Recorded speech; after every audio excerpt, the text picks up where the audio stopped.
Mari Bapak Ibu jemaat Tuhan sekalian, sebentar kita akan mendengarkan bersama akan firman Tuhan. Oleh karena itu, terlebih dahulu kita datang kepada Tuhan di dalam doa kita. Mari kita berdoa. Tuhan Bapa kami yang kami sembah di dalam nama Tuhan kami Yesus Kristus,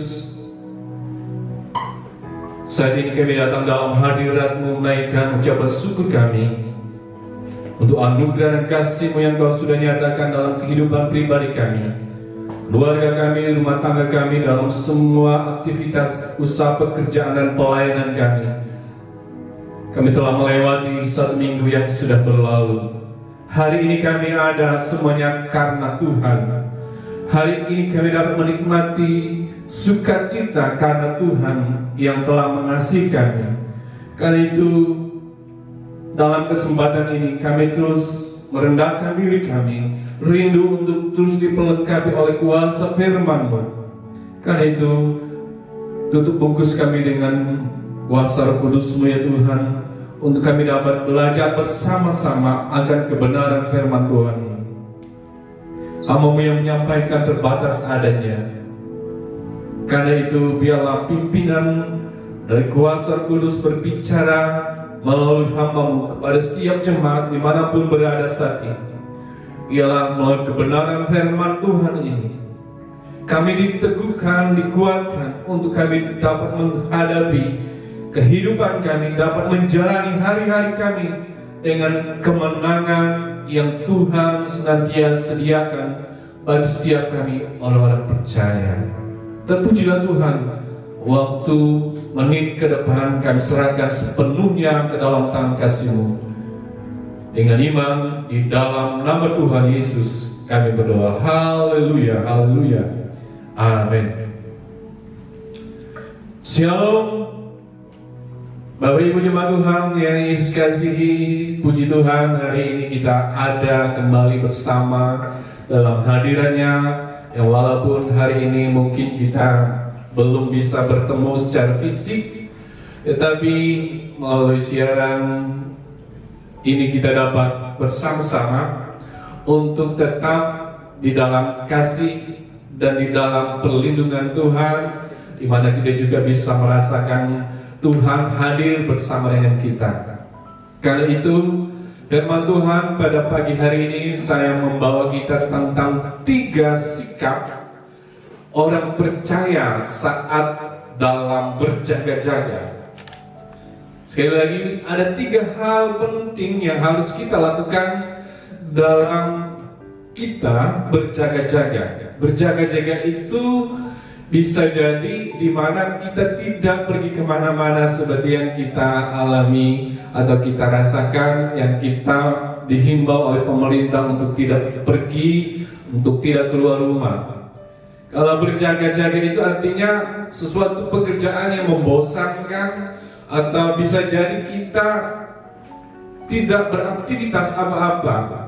Tapi Rasul Paulus kepada jemaat di Tesalonika, kita akan membaca ayat firman Tuhan ini, 1 Tesalonika 5 ayat 6 sampai ayat 16 sampai 18. Namun di dalam bagian firman Tuhan ini, khususnya pasal 5 ini menjelaskan di mana Paulus mengajarkan jemaat supaya tetap berjaga-jaga di dalam keadaan situasi yang jahat.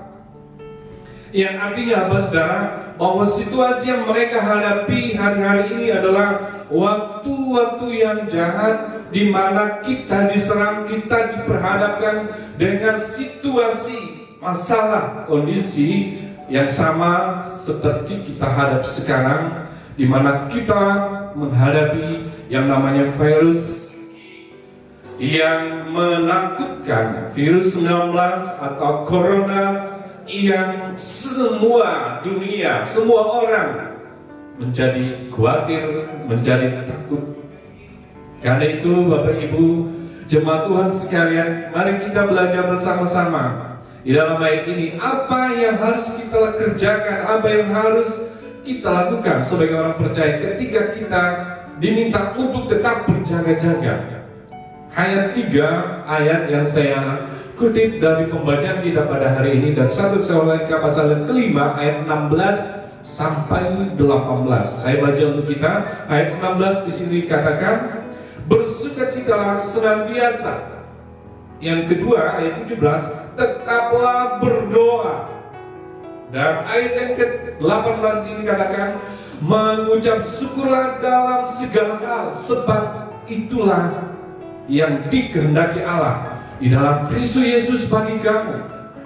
Tapi jemaat Tuhan yang Yesus kasihi, ayat ini menjelaskan bahwa sikap dalam berjaga-jaga itu bukan berarti kita hanya duduk diam saja.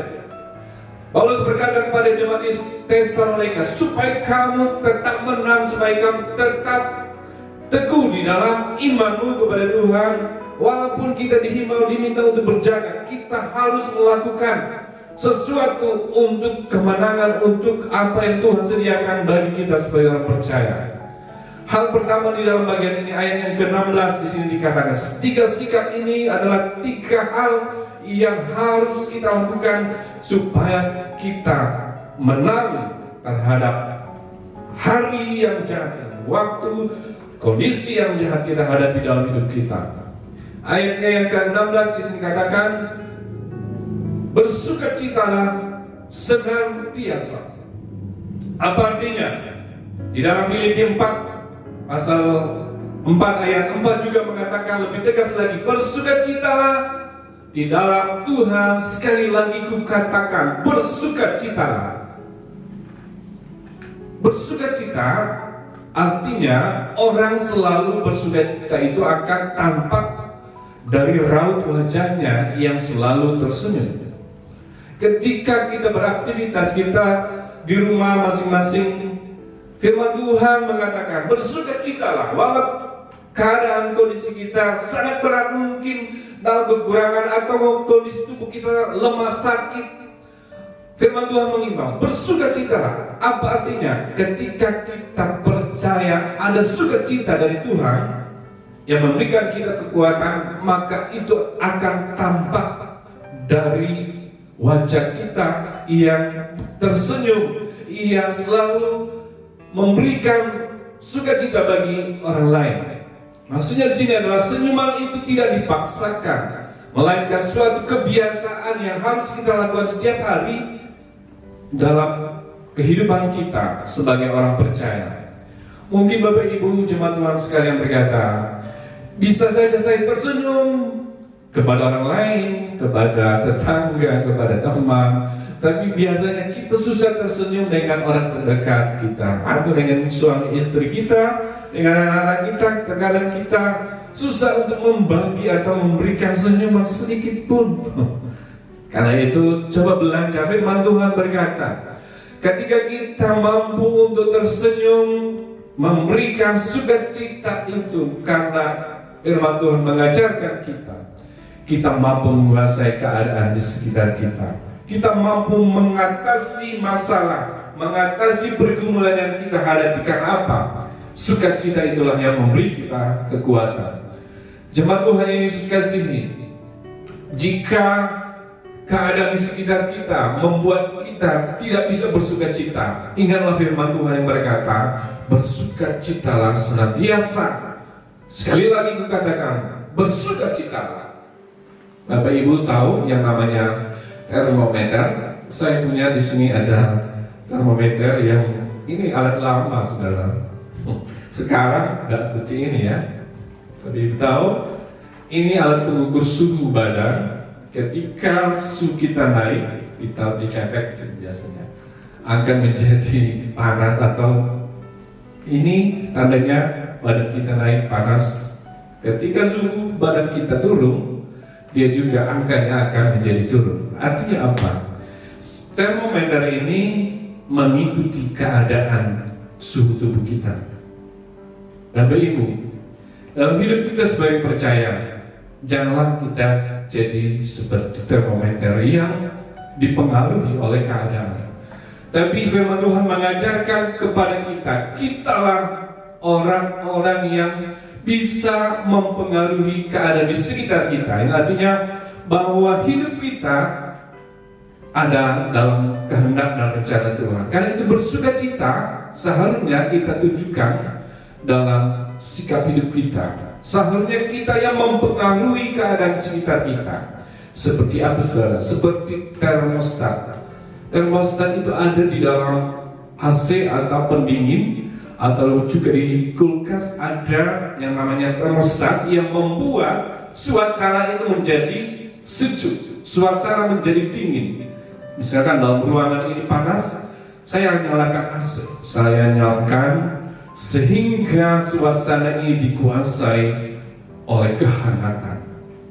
Apa artinya? Siapakah yang membuat sukacita itu? Siapakah yang membuat suasana hidup kita menjadi nyaman? Adalah sukacita yang keluar dari dalam hati kita. Mungkin kita berkata, saya tidak mampu, saya susah untuk tersenyum karena di sekitar saya atau dalam keluarga kami mengalami banyak pergumulan dan lain sebagainya. Kekhawatiran itu normal. Kena masalah itu juga normal. Kalau kita dikecewakan orang, hal itu normal membuat kita kecewa. Apalagi mungkin dalam usaha pekerjaan kita, dalam kehidupan pribadi kita gagal. Itu biasa, itu normal saja. Tetapi yang tidak normal adalah ketika masalah menimpa hidup kita, ketika kekhawatiran menguasai hidup kita. Hal itu yang tidak normal. Karena itu firman Tuhan katakan, untuk menghadapi semuanya kita harus melakukan hal yang pertama di sini, tetap bersukacita walaupun dalam keadaan apapun yang kita hadapi. Mengapa kita perlu tersenyum? Mengapa kita perlu bersukacita?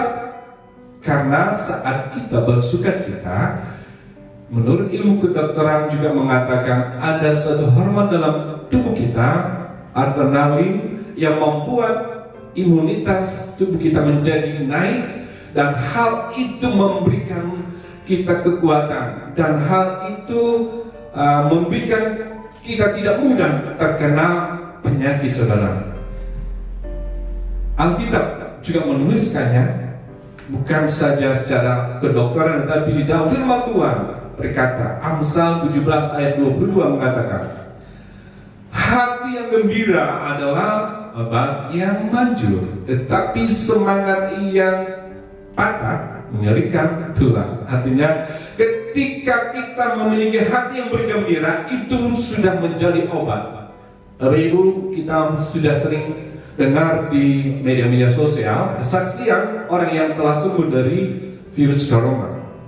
Apa rahasia mereka? Salah satu yang sangat kita tahu, mereka berkata, hati yang bergembira, hati yang kuat, yang percaya akan sembuh, yang percaya akan dipulihkan, mereka benar-benar disembuhkan. Kalau kita berkata, oh aku tidak kuat, aku lemah, aku tidak berdaya, itu juga membuat kita menjadi lemah, lesu, sehingga kita tidak mampu menghadapinya.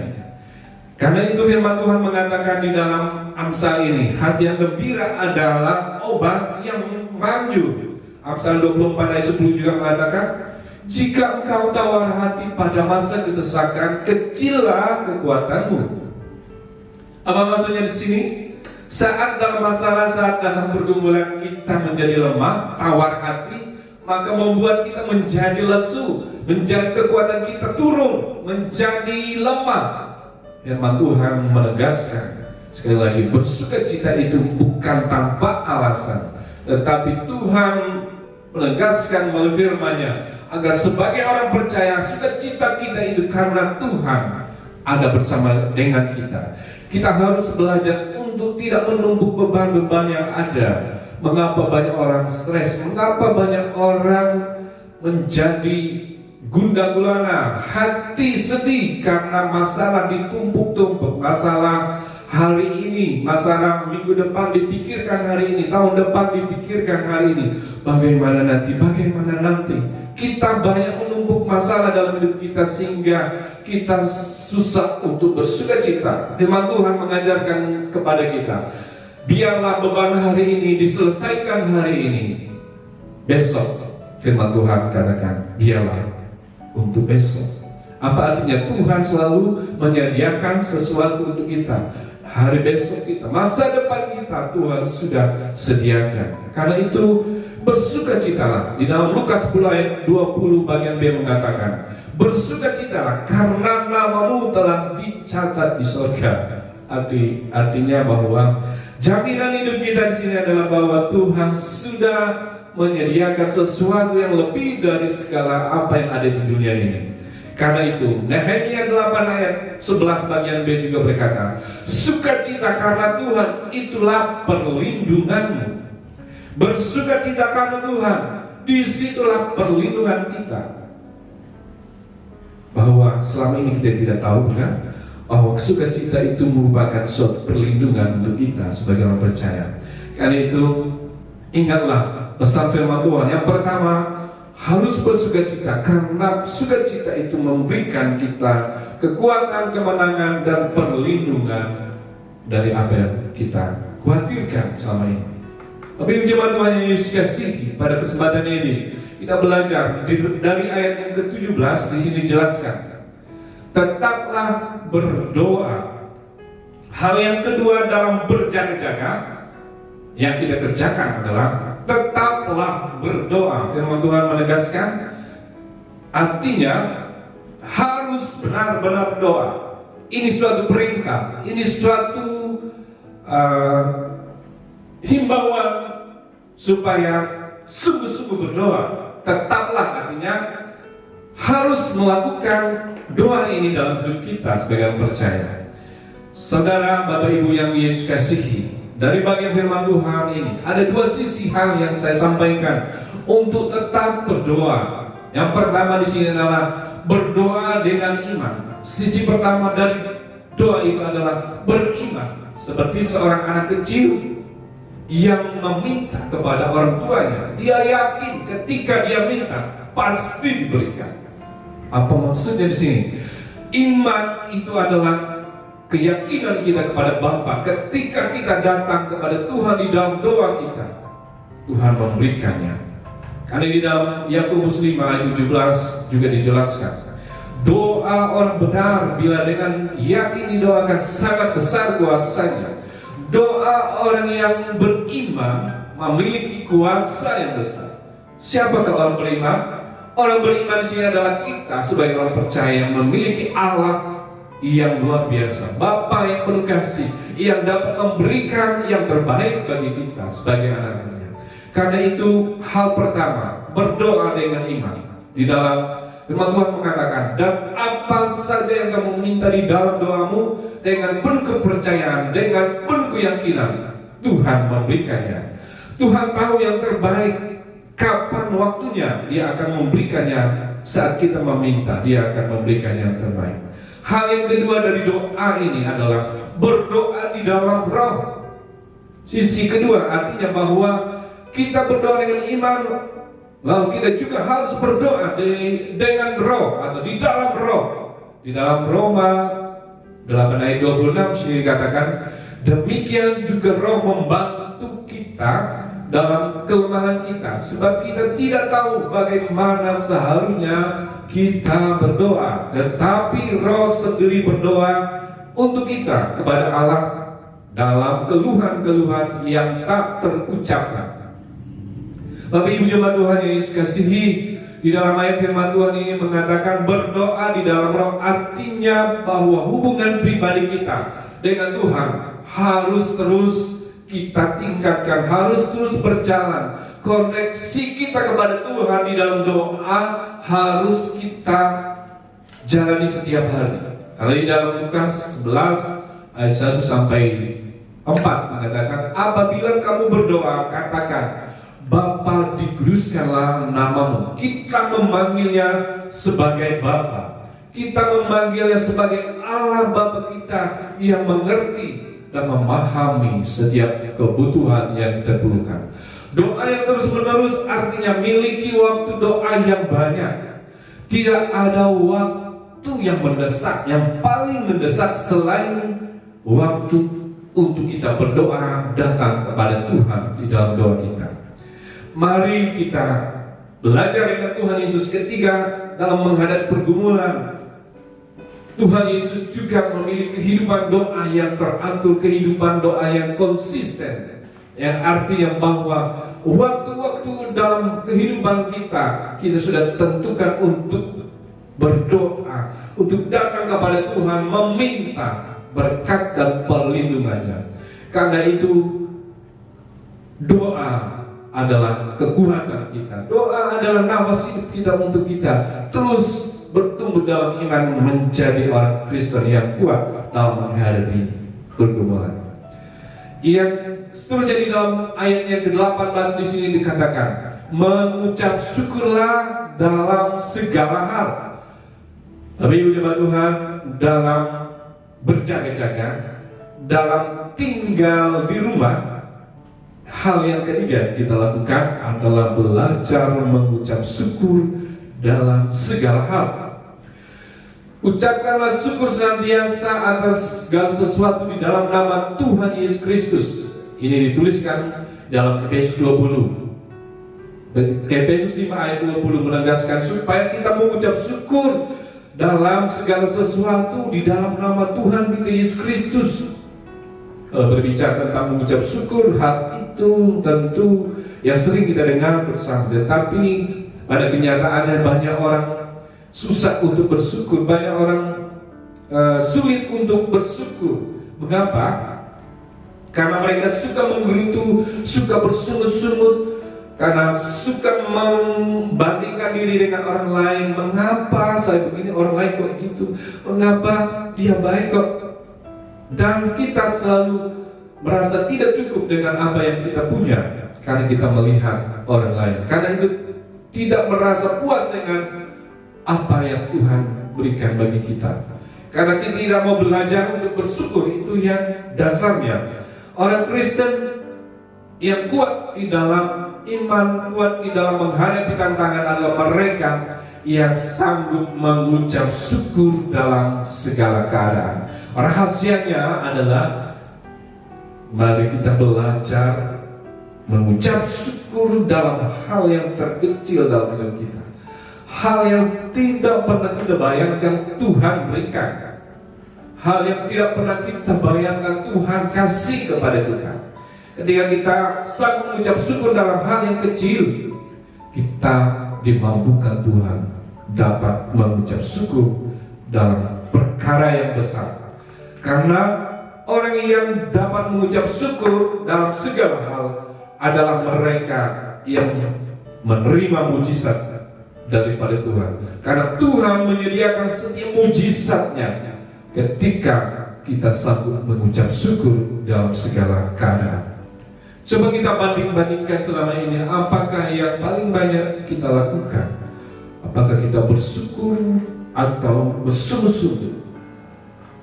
Kalau selama ini kita banyak bersyukur, mari mulailah belajar untuk bersyukur. Belajar dari hal yang kecil dalam hidup kita. Ingat, ada banyak alasan untuk kita dapat bersyukur dalam hidup kita. Kita dapat bersyukur untuk nafas yang Tuhan berikan, oksigen Tuhan berikan, kita tidak bayar. Kita tidak membayar untuk nafas hidup kita. Coba kalau kita sakit, kita harus masuk ruang ICU. Kita membayar setiap detik, setiap nafas yang kita hirup dengan sekian. Tapi bersyukurlah untuk kesehatan hari ini Tuhan berikan bagi kita. Karena banyak orang yang sakit, tapi kita diberi kesehatan oleh Tuhan. Bersyukurlah untuk berkat-berkat secara jasmani yang Tuhan berikan bagi kita. Bersyukur untuk apa yang dimakan. Bersyukur untuk apa yang kita nikmati dalam hidup kita. Makanan yang sudah Tuhan sediakan. Karena di luar sana banyak orang yang kekurangan, tidak bisa makan seperti yang enak kita makan. Tapi bersyukur juga untuk apa yang kita pakai, pakaian yang kita kenakan pada tubuh kita. Mungkin di kamar kita, di lemari kita berlimpah-limpah dengan baju, dengan pakaian yang cantik-cantik. Nah, tidak pernah kita pakai karena saking banyaknya. Tetapi di luar sana ingat banyak orang yang tidak punya selembar pakaian untuk mereka kenakan. Bersyukurlah untuk semuanya itu karena Tuhan memberikannya bagi kita. Bersyukur untuk keluarga kita, orang tua kita, anak-anak kita, istri, suami kita, bersyukur untuk seluruh keluarga besar kita, karena Tuhan memberikan keluarga yang sejahtera bagi kita. Karena itu Bapak Ibu jemaat Tuhan sekalian, berkat sekecil apapun dalam hidup kita, belajarlah untuk bersyukur. Karena Tuhan memberikan berkat bukan hanya secara harta kekayaan kita, tapi berkat di sini adalah berkat sukacita, damai sejahtera, berkat keselamatan di dalam Yesus Kristus. Itulah sukacita. Mengapa kita harus bersyukur? Mengapa kita harus belajar bersyukur? Karena di dalam pengucapan syukur itu, karena dengan mampu bersyukur itu artinya kita mengandalkan Tuhan lebih dari segalanya. Orang Kristen yang sanggup mengucap syukur dalam segala hal adalah mereka yang mengutamakan Tuhan dan segala sesuatu yang ada di dunia ini.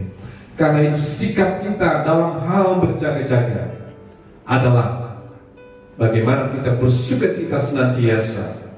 Yang kedua, kita tetap berdoa setiap waktu, berdoa yang tidak putus-putusnya.